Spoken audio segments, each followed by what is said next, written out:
Dans la médecine traditionnelle, la compréhension dans la médecine traditionnelle passe par la compréhension de celui qui perçoit le médicament comme donné. C'est-à-dire que comment est-ce que tu viens prendre la médecine mais tu as peur.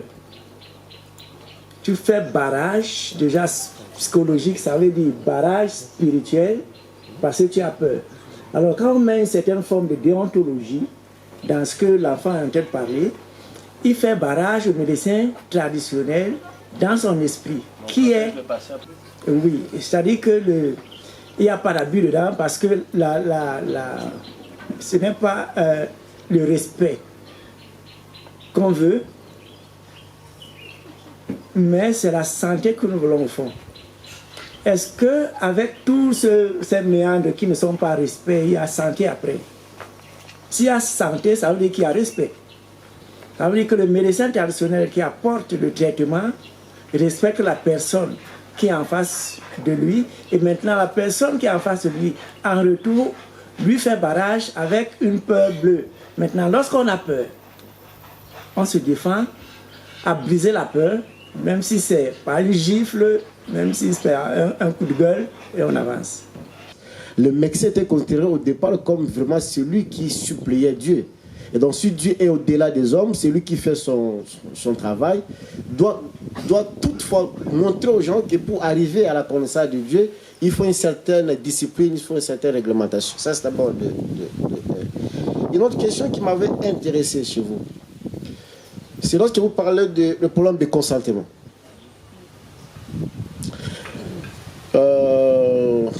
Comme l'a dit Julie, moi, c'est parmi les questions récurrentes que je rencontre dans mon cours de médecine traditionnelle avec les étudiants de médecine à l'université de Mbandaka. La question, c'est de savoir on est dans quelle posture, on est dans quel registre. Lorsqu'on est dans un registre individualiste, à ce moment, l'individu doit à tout moment donner son point de vue. Alors que si on est dans un registre communautariste, on peut que la maladie de l'un des membres de la communauté est une préoccupation communautaire. À ce moment, le consentement du patient, même si il doit être au préalable recueilli, mais des fois, la communauté peut, au nom de la communauté, lui demander ou de lui prescrire un médicament. Et le médicament qu'on peut inscrire à l'individu malade, au nom de la santé communautaire, ça peut aller au-delà même de son consentement. C'est ce qui fait que des fois, hier j'ai longuement discuté avec le grand-père et j'ai aimé quelque chose qu'il m'avait dit hier, le problème de la contextualisation. La contextualisation, non pas seulement de la maladie, mais aussi la contextualisation même dans les traitements, même dans la manière de traiter les gens, même dans la médecine biochimique ou biomédicale. On ne donne pas le même médicament à tout le monde.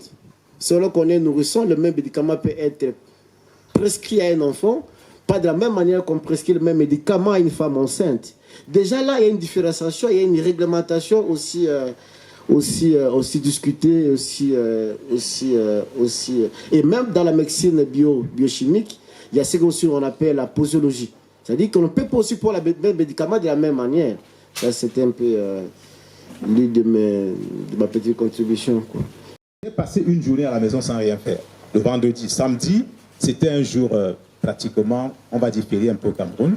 Et il était un peu tard, je suis pas allé à l'hôpital. Dimanche matin, mon ami me dit, écoute, je crois que tu es sérieusement malade. Il faut que tu fasses quelque chose. Parce que je me sentais vraiment très mal. J'ai décidé de venir chez M. Canon. C'est un ami, hein, je le connais depuis. Quand j'arrive, je lui raconte un peu ce que je ressens. On était assis là. Il m'a dit, assieds-toi. Il s'est levé. Il a tourné là derrière. Il a apporté une herbe. Comme ça. Petite herbe. Il m'a dit, mâche ça. Pendant ce temps, il causait avec les autres gens. Quand j'ai mâché cette herbe, elle est très amère. J'ai serré le cœur pour avaler. Au bout d'un temps, il me dit, comment tu te sens? Je vous assure, j'ai commencé à sentir soulagé. Il m'a dit, mais il m'a quand même dit que c'était une hernie discale. Il m'a dit, reviens demain. Le lendemain, je suis revenu, il m'a donné la même herbe. Sans plus. j'ai mangé, je l'ai avalé. Il m'a dit, reviens la 3e journée, je suis revenu, c'est la même chose. Jusqu'aujourd'hui, je n'ai plus jamais rien ressenti. C'était pour dire la confiance qu'il faut envoyer à celui qui vous soigne. Parce que je suis venu avec la confiance que de toute façon, il va me soigner. J'aurais pu aller à l'hôpital, mais je suis venu chez lui, je lui ai fait confiance. Et puis voilà, jusqu'aujourd'hui, quand je dis ça aux gens, les gens sont surpris. Voilà un peu le témoignage que je voulais apporter. Merci, prof, on va continuer. Le vénérable grand-père,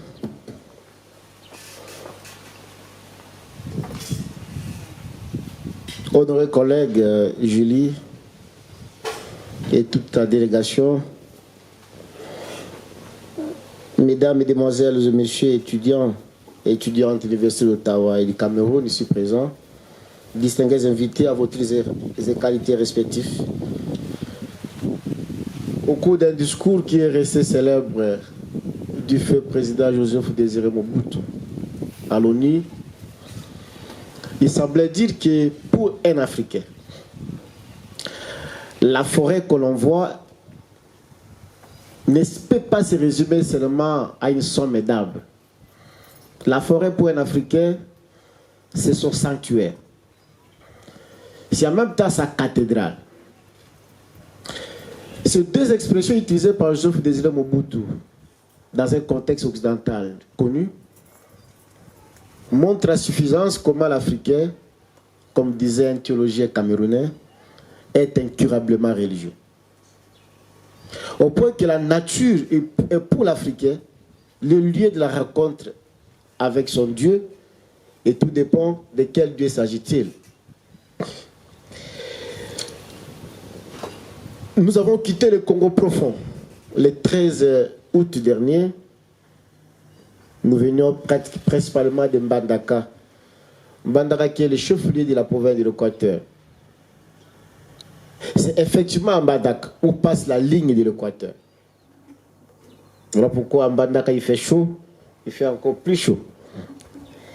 Et ce qui nous a poussé de quitter Mbandaka pour venir participer à cette 4e édition de la journée des portes ouvertes, c'est la thématique. La thématique qui nous a tous mobilisés et qui nous a obligés de venir. Merci à Julie qui, dans un mail, nous a indiqué cette rencontre. Mais aussi au vénérable grand-père Kana pour l'invitation. Je ne manquerai pas remercier l'abbé Jean-Claude Mboka, mais aussi l'assistante Isel Kipundu, qui a accepté de construire cette délégation. Pluralisme médical, un thème fort intéressant, et qui nous a intéressés à 3 titres. D'abord comme peuple, comme institution et comme individu. Comme peuple, la thématique du pluralisme médical nous a intéressés parce que la RD Congo, mon pays en général, et la province de l'Équateur en particulier, est constituée par les naturalistes. Mieux, par ceux-là qui croient encore ou qui luttent encore pour la reconnaissance des rationalités traditionnelles africaines. Affirmer le pluralisme médical est pour nous une remise en question de la théorie de la table rase, mais aussi de toutes celles affirmant l'eurocentrisme mais l'hégémonie épistémologique occidentale. Le pluralisme médical, le thème de cette 4e édition, est pour nous une expression claire de dire que le centre et la périphérie ne sont pas territoriales, ne sont pas continentaux, mais la périphérie et le centre dans le domaine de la science est anthropologique. Vivant avec, dans et grâce à la forêt, la pharmacopée et la médecine traditionnelle sont des pratiques, des connaissances et des réalités qui, malgré le choc des civilisations, ne sauraient être évacuées sur le sol africain, que ce soit au Cameroun ou ailleurs. Si on admet que la médecine traditionnelle est une nécessité, une alternative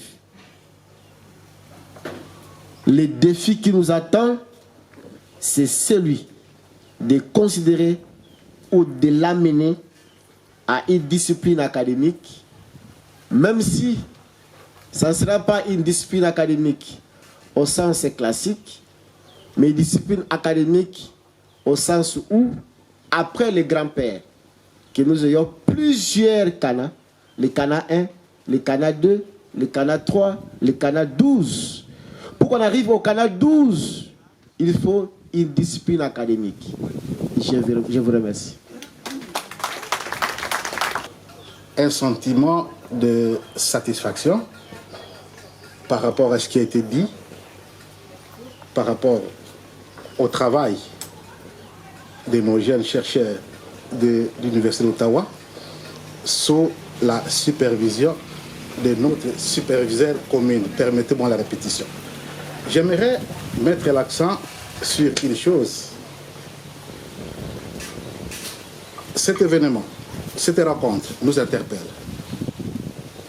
Nous, chercheurs, praticiens, africains, ici présents. Aujourd'hui, ces jeunes gens nous invitent à faire la recherche autrement. Nous ne pouvons pas rester au niveau des discours, des débats stériles, si ce qui est bon ou ce qui est mauvais. Il nous faut d'abord, à mon avis, un travail de tissage. Et ce concept est cher dans mes recherches. Puisqu'au fond, la vie en tant que telle est un tissage.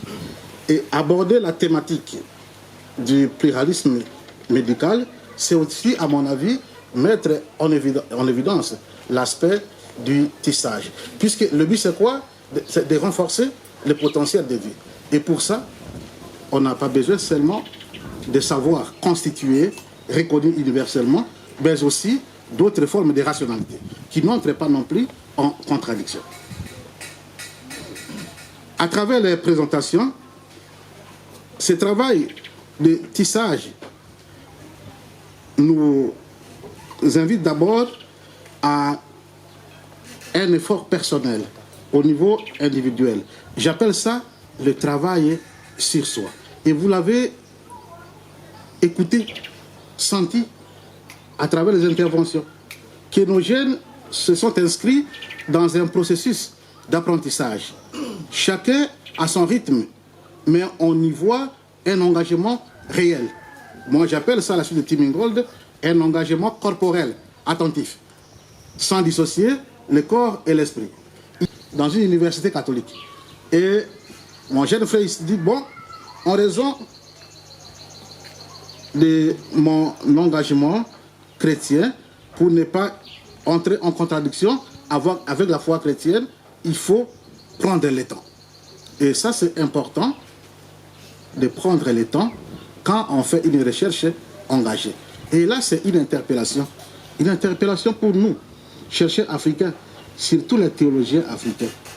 Il y a eu du travail qui a été fait au Congo, au Cameroun, un peu partout, sur la nécessité et la légitimité d'une théologie africaine.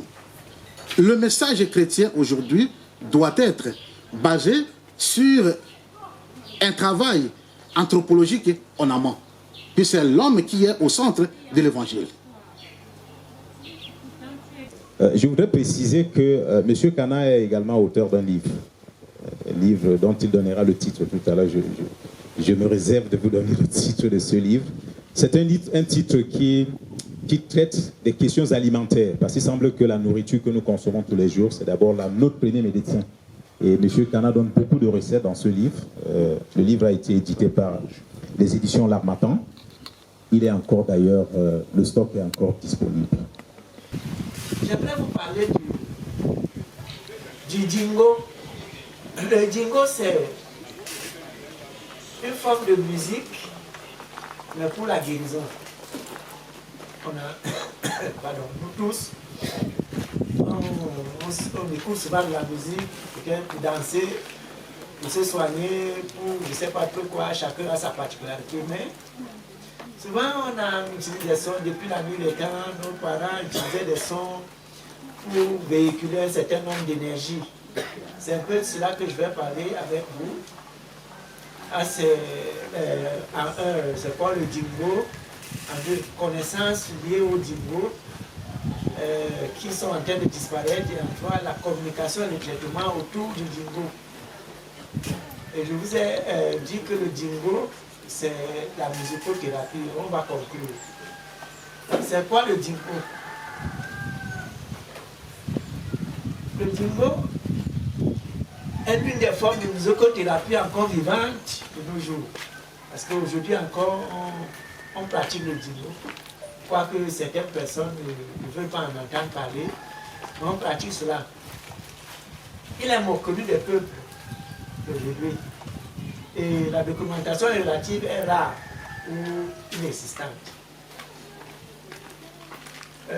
Sauvegarder le dingo ou traitement par la musique et apprendre aux jeunes générations ces traitements adjacents et connexes.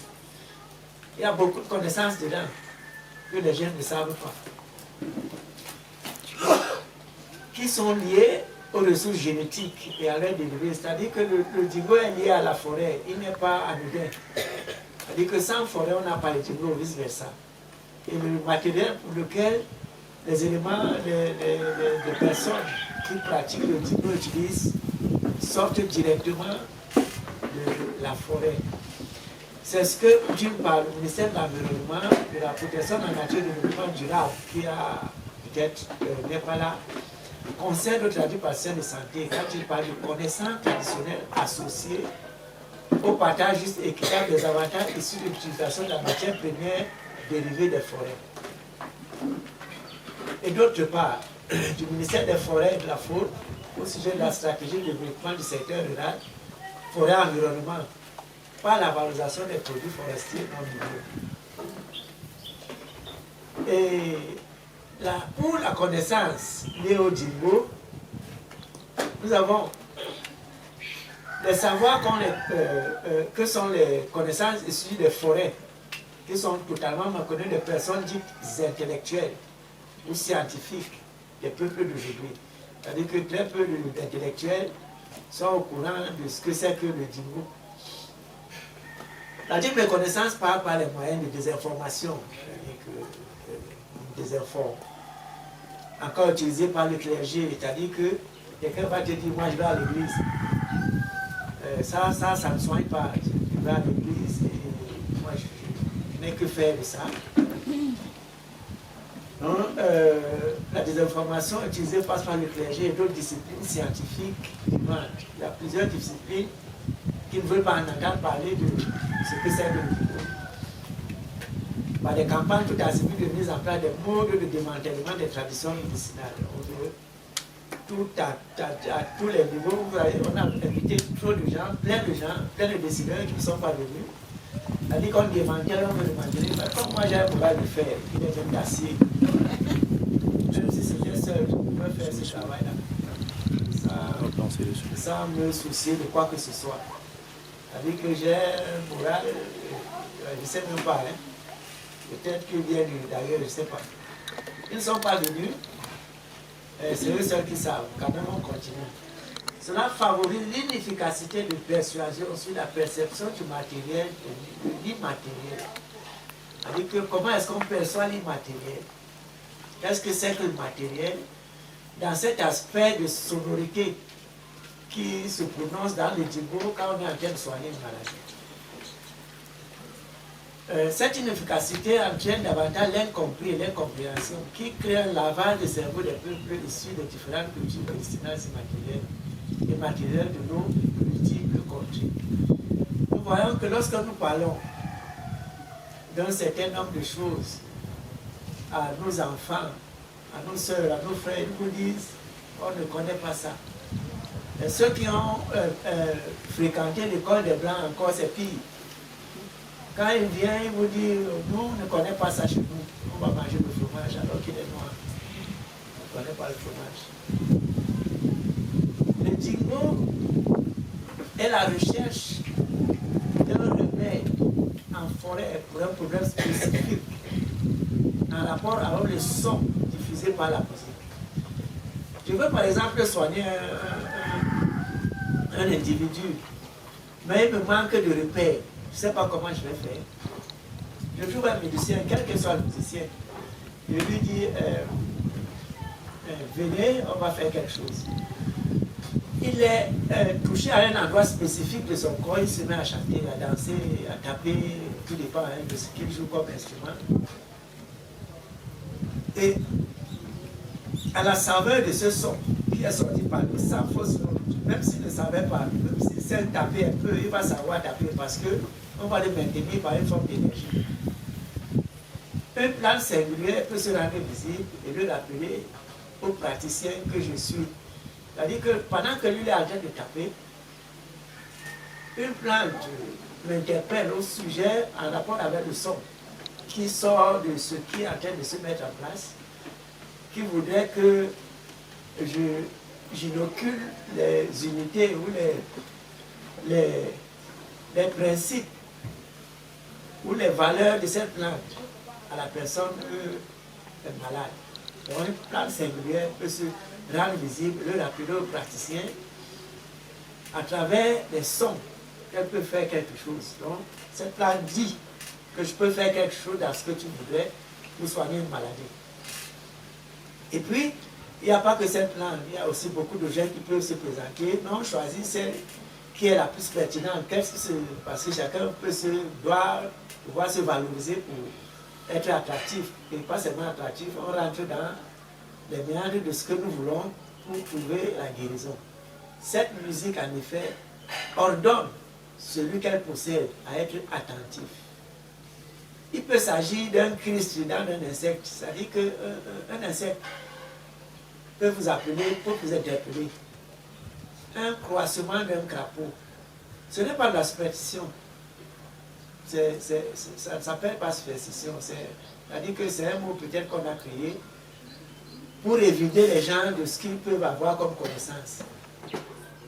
Lorsqu'on va vous donner à manger tout à l'heure, cette nourriture-là va vous guérir. Je peux vous tendre un guet-apens. Je vous dis, venez, je vous donne le médicament. Vous me dites, je ne viens pas, je vous invite à manger. Vous allez tomber dans mon piège. Parce que vous avez mangé, je vais vous guérir. Donc il vaut mieux ne pas venir, ne même pas manger. Puisque je sais que vous aimez, pour certains qui aiment manger, on prépare un bon veau. On met ce qu'on veut mettre dedans. Tu vas manger et tu vas guérir. On va t'inoculer ces éléments-là et tu vas guérir. On va enlever le sort de ce corps, de cela. Donc ça crée un sentiment de gaieté et de fierté pour le bien-être des communautés. Sur des questions d'éthique, telles que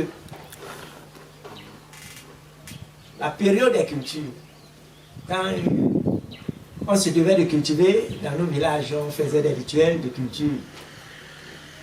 Il y a des éléments, des pas de danse qu'on mettait en place afin que des énergies positives qui se matérialisent sur l'air, qui enveloppent les plantes qui vont pousser dans quelques mois. Ne vont pas appeler les insectes qui sont nuisibles à venir se poser sur les champs. Les insectes elles-mêmes fuient parce que quand elles veulent passer à côté du champ, il y a quelques éléments qui leur disent pardon, passez à 10 mètres d'ici. Excusez-nous, partez. Parce que, à mon avis, on ne regarde plus ça aujourd'hui comme on voit des récoltes. Chacun veut cultiver comme il veut. Apprendre des techniques culturelles occidentales qui ne sied pas avec l'hégémonie africaine. Et on dit qu'on a fait, pourtant on n'a pas fait. La période des récoltes aussi, quand on veut récolter, on invite des gens à venir faire la récolte. On n'invite pas tout le monde. Il y a des gens qui ont des doigts infestés de poison. Quand ils touchent à ta chose, quand tu seras allé au marché pour vendre cette chose-là, ça ne va pas passer. Donc tu vas mourir de faim, pourtant tu as commencé à faire bien. Donc on a la période des cultures, la période des récoltes. On a le passage de l'âge, de l'adolescence à l'âge adulte. On dit que ce matin, j'ai entendu quelqu'un qui dit chez nous, on ne tape pas les gens. Et je lui ai dit, ici on tape. C'est-à-dire que passer de l'âge de l'adolescence à l'adulte, on doit te taper. Taper ne voudrait pas seulement dire qu'on va prendre le fouet et te tape. Mais taper, c'est aussi prendre le fouet et taper. On gifle, on piétine, on ordonne, on fait tout ce qu'on veut pour que l'adulte, c'est-à-dire que quelqu'un qui est pressenti à devenir adulte, soit adulte comme il se doit. Pas entre guillemets. On a le mariage. On a aujourd'hui des gens qui se marient et qui ne partent pas demander aux oracles comment est-ce que mon mariage sera. On ne va jamais te dire que le mariage là sera bon. Non, non, ça ne se dit pas. Ou que le mariage sera mauvais. Non, non, non. On te dira tu auras beaucoup d'enfants et beaucoup de petits-enfants. Et quand ça ne va pas ressortir que tu auras d'enfants et beaucoup de petits-enfants avec la personne pour laquelle tu vas prendre comme époux ou épouse, il n'y a pas d'enfant, on ne va pas prendre. Donc si tu prends la terre risque de payer. L'attribution des noms, c'est-à-dire que j'ai rencontré plusieurs personnes qui avaient des noms, je ne sais pas comment appeler ça, qui ne sont pas leurs noms. Ils utilisent un nom, mais qui n'est pas leur nom, en fait. C'est dans l'acte de naissance, il y a leur nom et prénom. Mais lorsque tu viens faire un travail, et que tu demandes le nom, il te donne ce nom, on ne prend pas ce nom. Ça veut dire que si tu travailles avec ce nom, c'est un faux nom, il n'aura jamais le mot dans la santé, le cousse, ou la bonne richesse, ou le mine, comme la vie, il n'aura jamais la santé. Parce qu'il n'a pas le bon nom. Le bon nom là voudrait dire que à la naissance, cet individu-là a eu un nom que les gens ont contesté. C'est-à-dire que moi je veux donner tel nom, si tu veux donner tel nom, non, moi je veux pas, on se bagarre. Et puis la personne qui est en train de grandir là, on l'a déjà fustigé, c'est fini. Il n'aura plus de vie, c'est fini. Donc, lorsque nous voulons attribuer un nom, on allait demander aux oracles, est-ce que je peux donner le nom Kana à ma personne? Mais le dingo, généralement, je vous raconte quelque chose. Nous sommes allés faire le dingo dans un village qu'on appelle la Malpoubelle. On a installé des éléments de travail selon comme il se devait d'installer. Pour rejoindre monsieur qui vient de parler, monsieur Mine, pour dire que la pérennité du dingo ne dépend pas seulement de nous qui sommes, de moi qui suis assis ici, parce que je vais organiser le dingo pour une séance de traitement. Mais il se trouve que les autorités donnent des autorisations seulement pour une séance. Lorsque tu voudrais taper les tam-tams ici, quelqu'un va te dire, l'autorité va dire, on ne tape pas les tam-tams ici. La première personne qui me dit de la pérennité, c'est l'autorité centrale. C'est-à-dire que si maintenant on laisse on laisse les uns et les autres que nous sommes à pratiquer la musicothérapie, puisque généralement c'est des tam-tams et des tambours. Les sons vont à plusieurs dizaines de kilomètres. Nous allons faire beaucoup de bonnes choses, mais ici on met à côté les autorités. La pérennisation des formes de musicothérapie est essentielle, parce qu'il y en a une multitude de formes de musicothérapie. C'est-à-dire qu'on peut partir des tam-tams, on va à la guitare, il y a une multitude. On peut avoir du feu de bois comme celui-ci, tout comme on peut avoir de la bougie. Donc, la pérennisation de cet engagement des travaux dans les communautés ne relève pas seulement aussi du praticien que je suis. Le malade devra aussi accepter qu'on battra le tam-tam pour venir à bout de sa maladie. Donc la principale personne qui ne va pas accepter ce travail-là, c'est le malade. Parce que chaque fois on dit, on va travailler ceci pour le dingo, le patient va te dire, est-ce qu'il n'y a pas une autre forme de traitement? Quand on lui dit non, Il dit non, je ne veux pas. Et on lui dit, mais le dingo, ça va, c'est pour la communauté. C'est-à-dire, lorsqu'on va faire le travail, on va faire ce travail pour une grande marge de popularité, de population. Donc, lorsque tu donnes les éléments de guérison que tu donnes, si c'est un cassé de pied, si c'est 2 cassés de je ne sais pas trop quoi, c'est pour 10 personnes ou 15. Moi, je ne veux pas travailler avec des gens. Donc, la culture occidentale a damé le pion sur un certain nombre de choses pour lesquelles nous ne voulons que l'effet communautaire est en train de disparaître à côté de ce que je ne sais pas comment est-ce qu'on va appeler.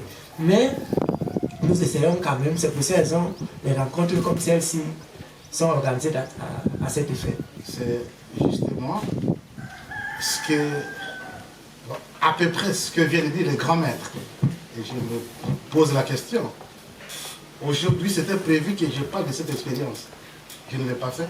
Peut-être parce qu'il fallait que quelqu'un de plus grand que moi introduise cette thématique. Vous voyez ici les titres. Nengo. Nengo. Jingo, Nengo. Pour les semaises au Congo, dans la province de l'Équateur, précisément dans le landscape Maringa-Loporiwamba, l'idée centrale, c'est quoi? Le champ de manioc, comme son propriétaire, c'est-à-dire la personne humaine, peut être le lieu de rencontre des forces cosmiques contradictoires, mais en perpétuel mouvement. D'où l'importance du rite Nengo.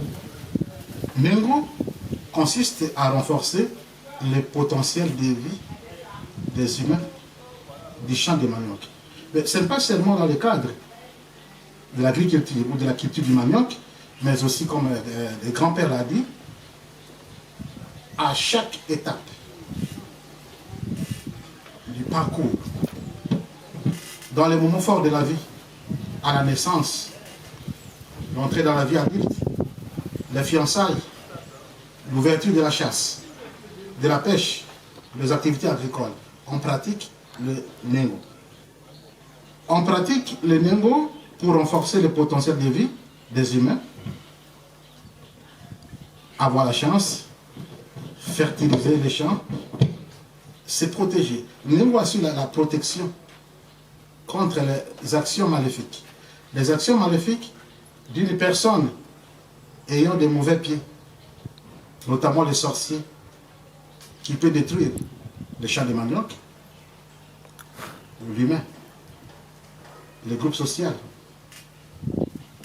Une personne qui s'est promenée durant la journée, pour ces gens-là, pour les semaises, c'est-à-dire une personne qui a eu des rapports sexuels en dehors de l'espace domestique voué à cette fin. Donc cette personne, en traversant les champs, il peut causer vraiment des dommages au plan. Merci. Je vous remercie beaucoup et ça encourage. Alors, le monde avance, se dynamise, les gens se multiplient et les stratégies naissent en fonction de cet avancement de la population. Donc la stratégie peut aussi ressortir. On peut avoir une stratégie telle que hier on avait 2 populations, aujourd'hui on en a 15. Comment faire pour mettre en place un certain nombre d'éléments qui vont amener des gens ne veulent pas avoir des nuisances sonores pour utiliser des guitares et des autres éléments qui ne font pas beaucoup de bruit, pour juste avoir un élément cultivateur de dingo, de bissime, comme vous dites. C'est-à-dire que naturellement, en bassin on appelle bissimé.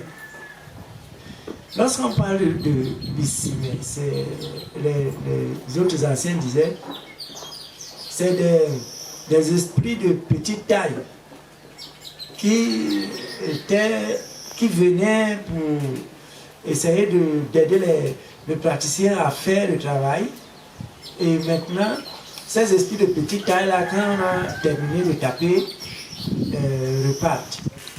Bon, et voilà. Donc nous pouvons, pour mettre en place un travail de bissimé, ou de bissim, ou de dingo, repenser le dingo, mais nous ne pouvons pas faire ça seul. On fait ça avec beaucoup, parce que j'ai dit ici que le malade même à qui on propose ce travail refuse. Et maintenant, lorsqu'on s'entête à faire ce travail, c'est lui-même qui va souvent, on a vu des gens décliner, il dit qu'il ne vient pas, il dit il ne veut pas faire ça comme ça et tout ça. Mais faire ce travail-là, ce n'est pas, c'est encore là, c'est vivant. C'est vivant, c'est là, c'est touchant, c'est là, c'est là et c'est encore là. Et rien ne se perd, rien n'est perdu de tout ça. Il y a les cours d'eau là, il y a, ce qui reste des forêts reste là. Donc on va essayer de commencer à faire comme si on intéresse les gens, essayer d'amener les populations à accepter le bienfait de cette tradition médicinale qui vise la danse, la santé par la danse. Nous allons essayer. Je suis parfaitement sensible à toutes ces activités et je voulais déjà avouer que je me revendique de tout ce que la remplit comme objectif à atteindre. Je suis d'ailleurs très comblé de la volée internationale de prendre la rame. Je suis tout aussi satisfait de l'animation que la rame opère pour ces activités. Donc, grand-père, bravo. Maintenant, je voudrais me tourner vers nos amis qui viennent du Congo pour leur dire combien mon admiration.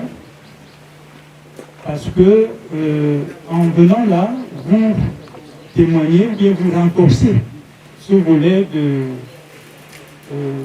international que prend la rame. Et ce n'est pas un fait anodin. Il me semble que c'est, comme nous avons là un thème sur le pluralisme médical, j'expliquais à nos jeunes amis qui viennent du Canada, que le pluralisme médical, en tant qu'historien, c'est un long processus. Et Dieu seul sait que pour atteindre ce pluralisme médical, beaucoup de sang a coulé en Afrique. Beaucoup a été détruit sur le plan culturel en Afrique. Et si on arrive aujourd'hui au pluralisme médical, chers amis, c'est parce que l'histoire a été trop dure pour l'Afrique. L'imposition coloniale nous a mis notre culture, a mis notre histoire entre parenthèses. J'expliquais encore au moment de la pause. La période du XIIIe siècle, lorsque l'esclavage était au firmament de son fonctionnement, jusqu'à la période du XIXe siècle, c'est-à-dire la période de 1800 et autres, qui a vu le partage de l'Afrique. Ah oui, il faut se le rappeler, l'Afrique a été partagée. Pendant cette période du XIIIe siècle au XIXe siècle, oh Dieu seul sait, que l'Afrique a perdu. Il se trouve donc aujourd'hui, malgré l'imposition coloniale, malgré les luttes d'indépendance, qui étaient tout aussi fratricides, malgré tout, la médecine traditionnelle parvient encore à survivre. Vous ne voyez pas que c'est extraordinaire? Vous ne voyez pas? Et vous vous rappelez que lorsque le colon arrivait en Afrique, il brandissait la mission civilisatrice. Ça, c'est capital. Mission civilisatrice suppose quoi? Ça suppose que le blanc, en arrivant ici, est venu avec la religion et l'école qu'on ne connaissait pas auparavant. Et c'est cela qui a posé, qui est à l'origine de la thèse que l'Afrique n'a pas de culture. Et c'est extraordinaire. Aujourd'hui, nous vivons et nous sommes conscients, ça je l'appelle les thèses de Hobbes, sur le plan philosophique. Et Dieu seul sait qu'à cette époque-là, on ne pouvait pas citer un Africain comme étant philosophe, vrai ou faux? Aucun Africain, aucun médecin n'était connu comme scientifique, n'était connu comme africain. Aujourd'hui, le temps a passé. L'histoire donne raison, vrai ou faux? Et aujourd'hui, je suis fier, grand-père. Ça, laisse-moi te le dire honnêtement, je suis fier de toi. Fier de toi parce que tu n'as pas été à l'école, tu n'as pas été dans une faculté de médecine, tu n'as été dans aucune formation pour pouvoir être quelqu'un d'admiré que tu es aujourd'hui. Parce que moi, je vois ce qui se passe aujourd'hui comme une ouverture. Je vois cela comme une renaissance. Et je vois cela comme une réponse à la frustration historique que vit l'Afrique. Et ça, c'est important. Ça, c'est important. Si on ne peut pas dire qu'on est frustré, que l'histoire pèse sur nous, et que des occasions comme celle-ci nous amènent à renforcer nos liens, nous amènent à encourager ces jeunes gens qui ont des angles d'attaque par rapport à leur recherche tout à fait pertinents aussi. Et là, nous sommes en plein pied dans la recherche émergente. Ah oui, et c'est cela qu'il s'agit. Recherche émergente. Tout cela est louable, vraiment, à nos amis congolais. Merci, grand-père. Merci à Julie, qui est une vieille amie, et je suis très content, parce que c'est la deuxième fois qu'elle vient, et je suis très certain qu'elle reviendra encore, mais qu'elle sache que le Cameroun, c'est sa deuxième terre. Merci beaucoup. Grand-père. Donc j'ai reçu avec grand cœur l'enseignement qu'il nous a donné. Voilà, j'ai peut-être 3 préoccupations.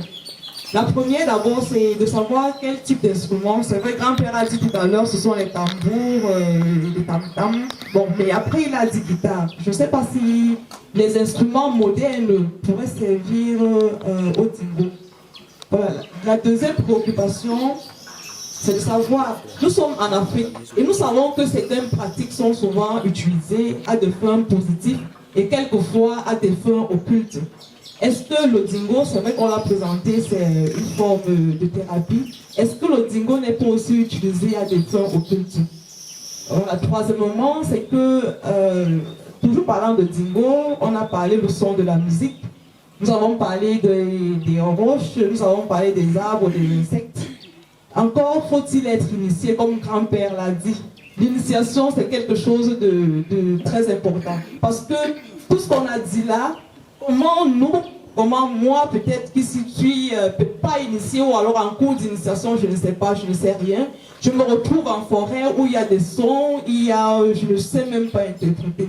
Dans l'initiation, j'ai toujours un problème. C'est que l'initiation, si je ne suis même pas initié, si je ne connais même pas l'alphabet, comment est-ce que je pourrais me sentir bien dans cette forêt qui pourrait me ressourcer?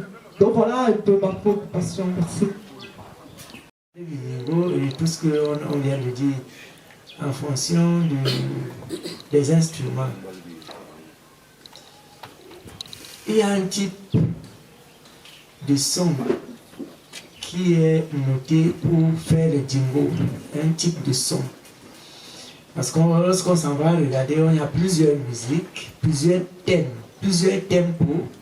Mais tous ces thèmes et ces tempos ne renvoient pas au fait de la guérison.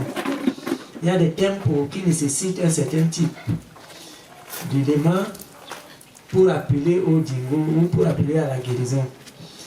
Alors, les guitares et autres, on a dans des types de guitares, il y a une multitude de guitares. On connaît peut-être cette guitare classique, je ne sais pas trop quoi. Il y a des guitares à 3 cordes, peut-être à 5 cordes, peut-être à 6 cordes, etc. À 12 cordes. Ça dépend de la guitare qu'on voudrait utiliser pour le dingo. Et on a le dingo. On va enlever, on fait fi des tam-tams qui ont un son assez calé, assez long, assez lourd.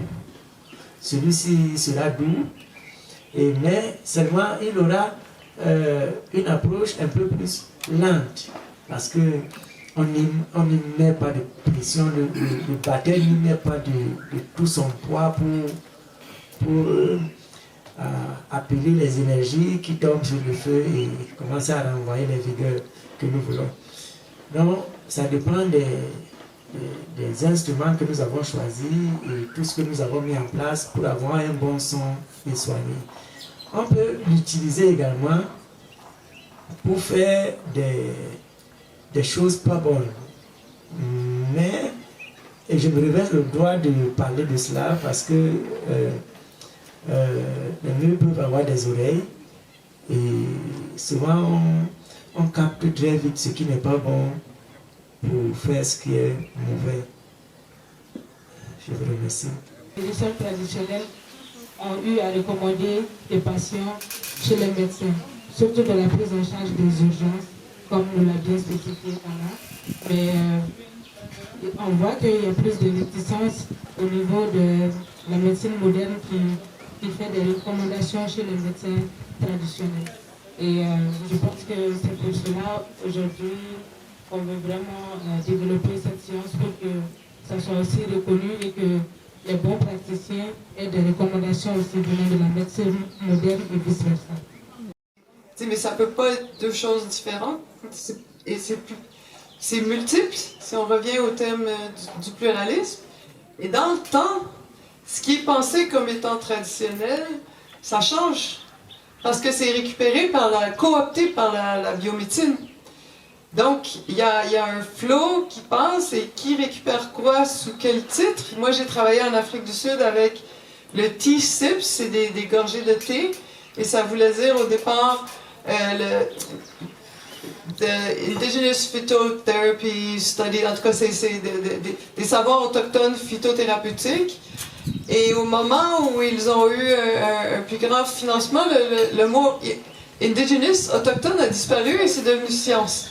Juste pour montrer que les passages se font, des fois, sans qu'on s'en aperçoive. Et là, il y a un peu... et peut-être mentionner qu'il y a un espace qui, pour moi, est le plus dangereux. C'est qu'il est parfois, j'ai entendu dernièrement, néo-traditionnel standardisé, qui là vient occuper un espace un peu entre les deux, qui récupère par exemple l'Artemisia annua, qui veulent donner des tisanes, la même tisane à tout le monde tous les matins. Il y a des grandes monocultures au Madagascar.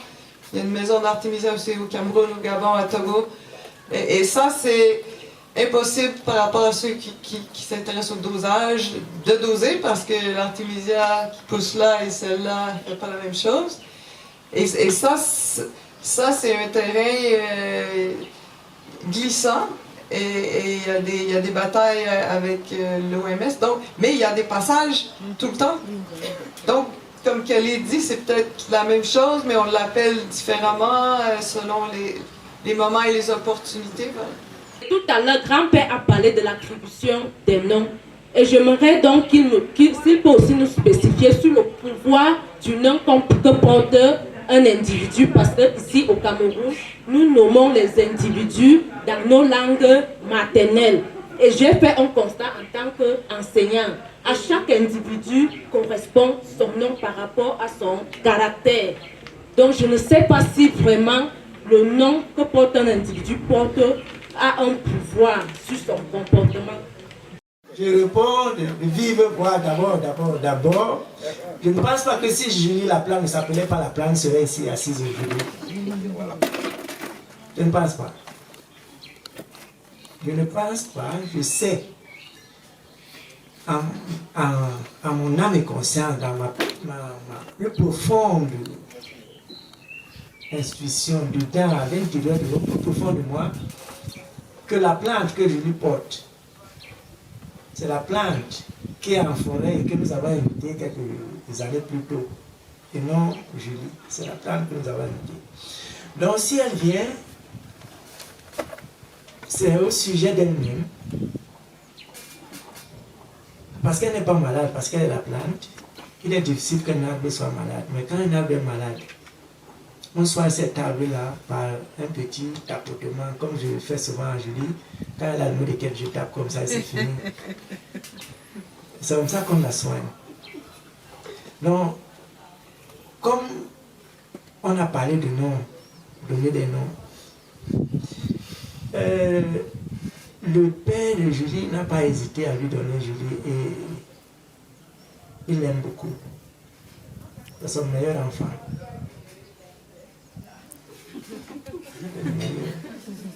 C'est-à-dire qu'il peut tout donner à tout le monde, il peut tout dire à tout le monde, mais si Julie n'est pas là, rien ne sort.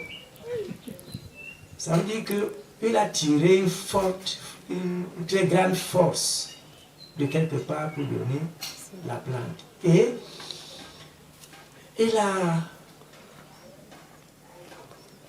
a pesé pour que Julie fasse ce qu'elle fait comme activité. Le père de Julie. Donc, pour dire, parler des noms, nous qui portons des noms, ou nous qui donnons le nom de Soya, comme je suis allé à la briqueterie, j'ai vu comment quelqu'un s'appelait Soya. Je dis, mon enfant désormais va s'appeler Soya. On va le manger comme le Soya. On va le manger. Donc, il faut faire attention. Les noms que nous portons nous-mêmes. Si on ne fait pas attention, les noms que nous portons vont nous détruire nous-mêmes. Mais il faut faire très attention, très attention. Ça ne veut pas dire que parce qu'on porte le nom de vieux, qu'on est vieux.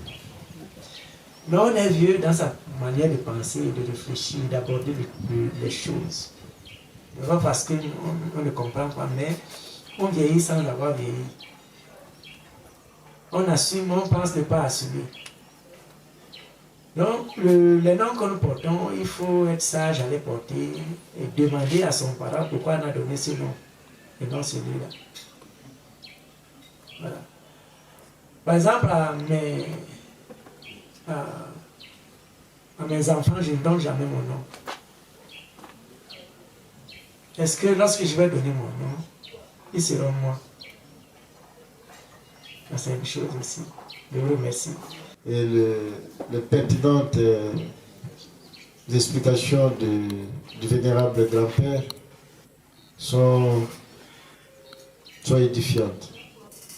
Et je veux me servir de mon background de philosophe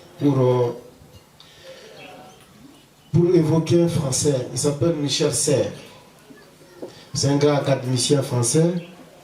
Il a écrit un petit bouquin intitulé Le mal propre. Le mal propre. Et dans ce petit bouquin, Le mal propre, ce qui est intéressant, ce n'est pas seulement le titre, mais c'est le sous-titre. Polluer pour s'approprier. En tant qu'académicien, il pose le base et il donne la justification, je dirais même l'étymologie du mot pollution. Et en définissant le mot pollution, il arrive quand même à donner son étymologie et à décliner son but, le but même de la pollution. Pour Michel Serres, je rappelle qu'il a écrit un certain nombre de bouquins dans le contrat naturel. Le contrat naturel qui est justement une continuité ou en même temps une critique du contrat social de Jean-Jacques Rousseau. Et dans ce contrat naturel, il a invité les gens désormais à aimer la nature. Et cet amour à la nature doit nous amener à signer un contrat avec la nature. Et c'est vraiment dans ce bouquin où il prône même la notion de la représentation de la nature. Autant qu'on a aujourd'hui le Parlement ici, il prône ça. Il dit l'homme pollue pour deux objectifs. Le premier objectif que l'homme pollue, par la pollution, c'est salir, rendre sale. Quelque chose qui est propre, on le rend sale. Mais le deuxième objectif de la pollution, c'est de s'approprier. Donc on pollue pour salir, mais aussi pour s'approprier. Et c'est là où il invoque le problème de la dénomination, de nom à donner. Il invoque un exemple de parents. Et je suis très content avec le grand-père quand il refuse qu'il donne le nom de son nom à ses enfants. En même temps, je constate qu'il renonce quand même à être propriétaire de ses enfants. Parce que pour Michel Serres, à partir du moment où on donne le nom à un enfant, parce que l'enfant naît sans nom, comme disent les Congolais, bon, Zanga Kombo. Mais c'est à partir du moment où les parents se permettent de donner à l'enfant un nom, que l'enfant devient sa propriété. L'enfant devient sa propriété. Un téléphone peut appartenir à tout le monde dans un magasin, dans un shop. Tout le monde peut le voir, passe. Mais celui qui achète le téléphone, jouit de ce qu'on appelle en droit le nom du premier occupant. Le droit de propriété. Et le droit de propriété devient acquis à partir du moment où on achète, où on donne un nom. Par exemple, les livres ici étaient, quand on les vendait, il appartenait à tout le monde. Mais quand je l'achète, je le prenais et j'écris mon nom, ça devient le livre à moi.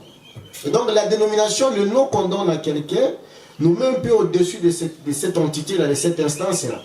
Voilà pourquoi il est toujours recommandable de donner le nom à quelqu'un et surtout à nos enfants. Mais la question que je pose indirectement au grand-père, si nous partons de son intervention de tout à l'heure, sauvegarde du patrimoine matériel et immatériel. Nous savons tous que comme Africains, la patrimonialité culturelle passe aussi par la conservation du nous. À votre qualité de grand Africain. Si à chaque fois, moi je suis au Congo, je veux que le nom de Cana soit préservé. De telle sorte que quiconque entendra ce nom se rappelle du Cameroun. Et si le fait de se permettre de donner le nom à quelqu'un n'est pas sans sanction, c'est-à-dire on a des sanctions, comment en même temps vous nous invitez aujourd'hui à sauvegarder le patrimoine immatériel? Quand vous ne serez pas là, ce qui est évident, hein, comment nous allons penser à toi? Il est vrai que vous avez écrit, l'historien m'en a parlé, vous avez fait des œuvres ici. Mais nous pensons que votre pérennité peut aussi passer par le nom que vous pouvez donner à vos enfants et que les gens qui vous connaissent, qui resteront marqués de vos œuvres, donneront aussi aux gens. De telle sorte que de génération en génération, on peut se souvenir de vous par votre nom. Ça, c'est une question directe que je voulais vous poser parce que, tout en respectant votre pleine liberté, de refuser à donner le nom aux gens. Je ne sais pas, Julie est arrivée quand au Cameroun, le 3. Le 3 le 2. Avant que Julie n'arrive au Cameroun, j'avais fait une semaine sans me laver. Et maintenant, depuis que Julie est là, je ne me suis pas lavé.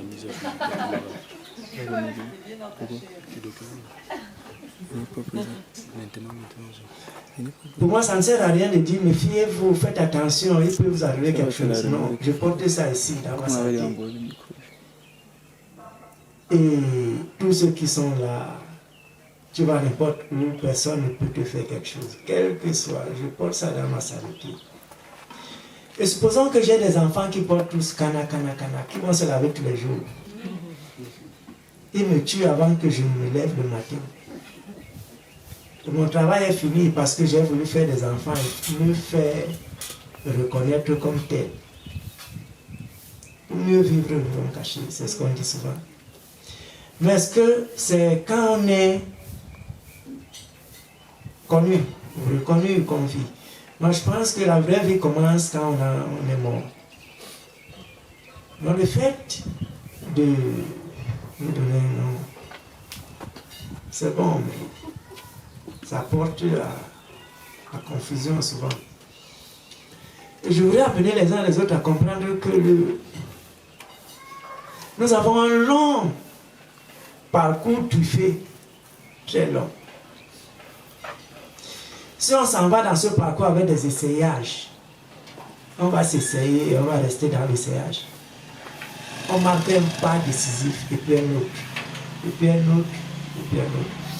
Quel que soit celui qu'on va détruire en passant comme une fourmi, on a marqué le pas. Et c'est seulement toujours à cet endroit-là, au mauvais moment, quand on marquait le pas. Mais on n'avait pas voulu l'exterminer comme tel. Ce que je voudrais dire encore, c'est que je ne me reconnais pas dans le match vu.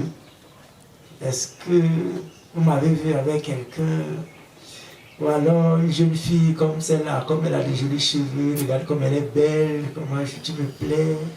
Tout le monde me plaît. Tout le monde. Et en même temps, tout le monde me déplaît. J'ai un sang chaud et froid en même temps. On ne sait pas par où je commence ou par où je finis. Sinon, on va me coincer et je suis mort. Donc, pour ne pas me coincer, je coince avant que tu n'arrives. Et tout le monde me dit, vraiment toi, on ne te connaît pas. Tu manges même pas. Tu dors même comment? Tu vis où? On se pose toujours cette question, on n'arrive pas à comprendre. Celui qui dit qu'il va écrire sur moi, il ne sait pas comment il va commencer. Voilà. Donc c'est un peu pour vous dire que pour moi, je ne vis pas encore. Mais je commencerai à vivre dès lors que je serai dans le cercueil. Donc, maintenant, tout part de ce que tout le temps qui passe, tous les jours qui passent, sont primordiaux pour moi parce que la vie, c'est 2 heures de temps. Et l'autre temps qui reste, on ne vit plus. Si on passe le temps à faire des enfants et à donner leur nom, à amasser des richesses, comme tout le monde, on ne va pas pratiquer ce que je suis en train de faire. L'argent, c'est une très bonne chose, très très bonne. Moi, on s'en fout carrément. Quand on a besoin de réaliser une activité, on la réalise. Parce qu'on va demander, mes économies sont dans la poche des gens. Si on dit aux gens maintenant, j'ai besoin de 100 000 francs, donne-moi 1000 francs, donne-moi 1000 francs, donne-moi 1000 francs. Au bout de 5 minutes, je n'ai 100 000 francs. Mais est-ce que j'ai besoin de 100 000 francs? Je n'en ai pas besoin. Quand j'aurai besoin de 100 000 francs, je vais 100 000 francs. Donc en fait, en ce qui est du nom, de mon nom, à donner à mes enfants, c'est une bonne chose. Mais si moi je ne me lave pas pour préserver la vie des autres, et que mes enfants se lavent parce qu'ils portent mon nom, et que par conséquent j'aime ces enfants, je me suis tué moi-même. Je vous remercie. Le petit demande comment la médecine traditionnelle, pourquoi la médecine traditionnelle est considérée comme une médecine dite conventionnelle, est considérée comme supérieure à celle traditionnelle. En fait, la connaissance, en tant que connaissance, reste connaissance, elle est respectée. Mais c'est l'emploi de la connaissance qui est hypothétique. Je m'explique. Quand j'ai commencé à travailler, sérieusement, je rencontrais des personnes qui avaient des problèmes, mais des types de personnes que je rencontrais dans ceux qui avaient des problèmes, fortement, il y avait des gens qui étaient allés à l'école très grandement. C'est-à-dire que des gens qui ont fréquenté l'école très grandement. Et maintenant, pendant qu'on était en train de discuter, ils venaient pour une raison, leur guérison. Maintenant, en face, quand ils avaient une technique qui leur avait porté guérison, ils ne savaient plus quoi dire. Ils restaient là cloîtrés, ils ne pouvaient même plus sortir. Ils proposent de l'argent, ils foutent le camp avec ton argent. Ils se sentent rien. Il devient comme un esclave. Il va à gauche, il va à gauche, il va à droite, il va à droite. Il commence à, entre guillemets, te vénérer même. En fait, dans la connaissance, il n'y a pas de gars, il y a le respect. Ceci dit, les praticiens de la médecine dite moderne, qui ne sont pas rentrés en contact avec ceux de la médecine traditionnelle, peuvent penser avoir un certain type de regard ou de tendance à travers un certain nombre de pratiques. Mais lorsqu'on revient sur le terrain dans lequel nous tous, nous sommes en train de faire un certain nombre de travaux, il se trouve que le praticien de la médecine dite conventionnelle va te dire il n'y a pas de dosage, il n'y a pas d'hygiène, il n'y a pas... Il ne parle pas, tu as dit qu'il ne médit pas de la médecine, mais il parle en mal du praticien. C'est-à-dire qu'on ne parle pas en fait en mal de la médecine traditionnelle. on parle à mal du praticien de médecine traditionnelle, donc celui qui porte la médecine traditionnelle. La médecine traditionnelle en elle-même n'a pas de problème. Mais c'est celui qui porte la médecine traditionnelle qui peut avoir un problème en fonction de ce qu'il établit comme bien sur sa pratique. Je vous remercie.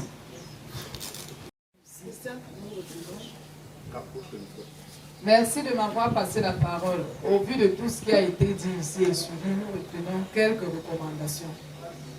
Première recommandation, l'analyse et l'interprétation anthropologique des données reconnues sont connues. Nous l'avons constaté au vu de tout ce que les étudiants canadiens ont dit. Parce que lorsqu'ils arrivaient il y a 3 semaines, ils avaient une connaissance pratiquement totale de la médecine. Lorsque les étudiants canadiens, arrivaient ici il y a 3 semaines, ils avaient pratiquement une connaissance totale, presque totale, je dirais, de la médecine traditionnelle camerounaise. Et vous avez suivi leurs propos. Les uns et les autres rentreront à coup sûr enrichis. Et ils nous ont démontré cela par leurs différents rendus. Deuxième recommandation, la sauvegarde et la pérennisation du patrimoine matériel et immatériel, notamment le dingo, le bissim, le dingo que les autres, que les Zéoulou appellent le bissim, ou bien le bississima, ou encore le mingo, au Congo. Toujours dans le cadre des recommandations, nous avons la sensibilisation et la formation des communautés à la base pour la gestion durable des forêts. Oui, pourquoi? Parce que pour sauvegarder véritablement ces rites, nous avons impérativement besoin de gérer durablement nos forêts. Et nous savons tout ce que la déforestation impacte, comment la déforestation impacte sur l'environnement des différentes communautés à la base. Toujours dans le cadre des recommandations, nous pouvons parler de la création d'une plateforme d'échange et le partage des expériences entre les différents protagonistes de la médecine, à la fois la médecine à la fois conventionnelle, la médecine traditionnelle, les chercheurs et tous ceux qui sont amoureux de ce que c'est que la médecine traditionnelle. Et pour conclure, nous parlerons également de la création à terme d'une école de médecine traditionnelle. Souvenez-vous, tout à l'heure, le professeur congolais n'a eu de cesse de dire qu'il souhaiterait qu'il y ait un Cana 1, Cana 2, pourquoi pas jusqu'à Cana 12, afin que chacun puisse rester imprégné de nos différents savoirs endogènes. Je vous remercie. Très bien, on peut applaudir. Hein? Je te bloque.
Ceci, c'est la diape.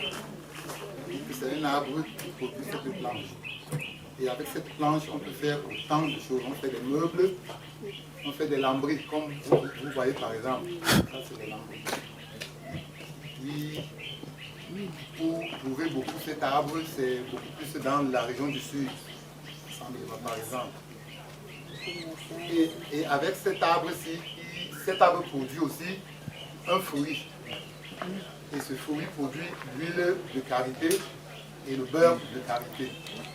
Sur le marché camerounais en ce moment, 1 litre seulement, c'est plus de 25 000. Il faut avoir de la force pour consommer l'huile de karité. Lorsque je tiens en main, là, c'est 25 000. Voilà, 1 litre. Et que moi, je suis de la région du littoral. Là-bas, c'est plus cher parce que nos parents avaient tout abattu. Et ça se fait très très rare. Donc pour ceux, on ne sait jamais, pour ceux qui auront besoin de la diape pour faire des travaux, moi je suis le voisin du grand-père, il est vrai, on ne se connaît pas trop. Et je suis le voisin du grand-père, j'habite à quelques mètres de lui là. Et si les gens auront besoin de lambris, on ne sait jamais, vous voyez comment c'est beau. Je n'ai même pas pensé, mais c'est beau. Voilà. Donc à tout moment, si vous aurez besoin des planches, pour fabriquer des lits, on ne sait jamais, ou des lambris pour plaquer au plafond, vous pouvez me contacter au numéro, on ne sait jamais, 657 01 57 57. Professeur Julie Plante et son équipe, grand-père, président de la RAM, chers invités en vos titres, grades et qualités, c'est avec beaucoup d'émotion que j'accueille cette surprise que le grand-père me fait à cette occasion pour vous remercier pour cette journée de réflexion au sujet relatif à la médecine traditionnelle. Je travaille pour l'Harmattan, je suis le directeur Cameroun. J'ai eu l'honneur de publier médecine traditionnelle, le livre de Amos Kana Roger, qui est arrivé chez nous comme ça. Je ne le connaissais pas avant et c'est à l'occasion, c'est l'opportunité de ce livre qui nous a donné de nous connaître. Et je me suis rendu compte qu'il y avait certainement beaucoup de bonnes choses dans la médecine traditionnelle. J'ai suivi les débats sur le traditionnel et le moderne. On se pose des questions. Nous avons choisi le concept de traditionnel pour désigner ce qui est désuet, ce qui n'est pas à l'ordre du jour, malheureusement.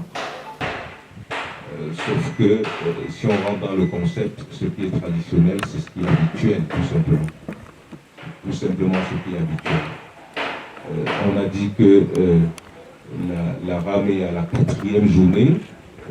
Quand on sera à la 5e, la 6e, la 7e, la 10e, la 20e, la 30e, cette journée va devenir traditionnelle. Et ça ne va pas signifier que la journée est devenue, n'a pas de sens. Voilà. Vous savez, les mots sont chargés de sens et chacun y met ce qu'il veut.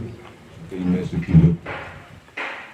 Donc, merci pour l'opportunité que vous donnez à ce pays de réfléchir sur des questions sur lesquelles on ne réfléchit pas. Vous savez, si j'avais intervenu tout à l'heure, j'ai voulu lever le doigt pour poser la question. Mon interrogation, c'est toujours de savoir comment est-ce que la médecine traditionnelle fait pour se pérenniser. Et lui sait, je lui pose constamment la question.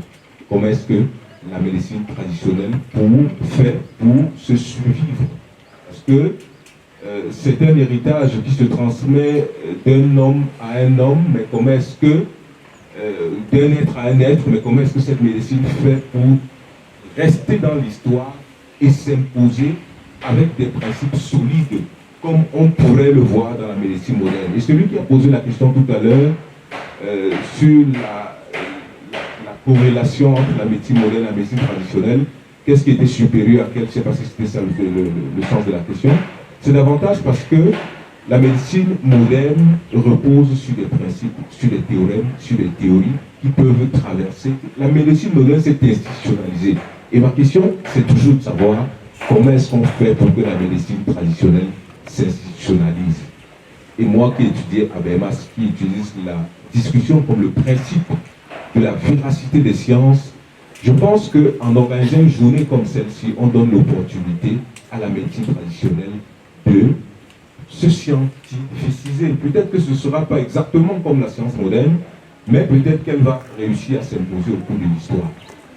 Donc, puisque la parole m'est donnée pour dire merci, merci à grand-père, merci au professeur Julie Laplante pour son séjour de 3 semaines au Cameroun. Merci à l'équipe qui vient du Congo, parce que vous savez, en science, il y a ce qu'on appelle la science comparée. On n'en parle plus beaucoup. Peut-être en faisant des similitudes entre ce qui se passe au Cameroun et au Congo, et éventuellement au Canada et ailleurs, on pourrait peut-être trouver un moyen de fédérer tout ça et d'en faire une science qui s'impose au cours de l'histoire. Merci à tous les invités. Merci à nous tous. Merci au soutien que nous apportons à cette médecine. Merci à notre présence autour de grand-père. Essayons de l'accompagner de manière critique pour que cette œuvre parvienne à sa destinée. Merci à tous et bon séjour.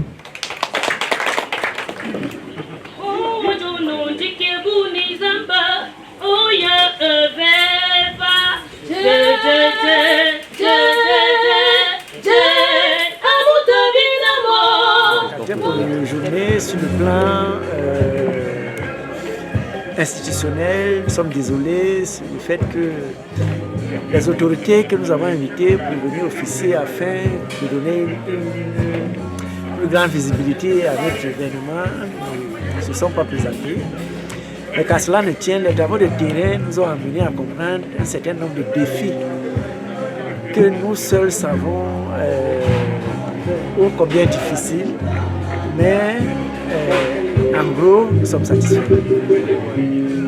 Le code même en médecine traditionnelle, oui, c'est une bonne chose. Maintenant aussi, parce que c'est déjà codifié les cas, parce qu'on a une initiation. C'est un code qui est initié et qui ne l'est pas, qui doit être initié et qui ne doit pas l'être. C'est-à-dire qu'on ne peut pas donner la chance à tout le monde de pouvoir pratiquer la médecine traditionnelle et vice-versa. Donc, ce qui revient à dire que toutes les personnes qui avoisinent, c'est-à-dire qui sont adjacentes aux médecins ou à la médecine traditionnelle, sont la bienvenue. Bon, donc tout le monde, il y a, dans la médecine traditionnelle, c'est un tout. On a ceux qui sont dans la pharmacopée, on a ceux qui sont dans le spirituel, et puis maintenant d'autres pans qui se réveillent ça et là pour la bonne marche des populations en quête de santé. Nous sommes ici à Yaoundé, dans le cadre de ce colloque international sur le pluralisme médical.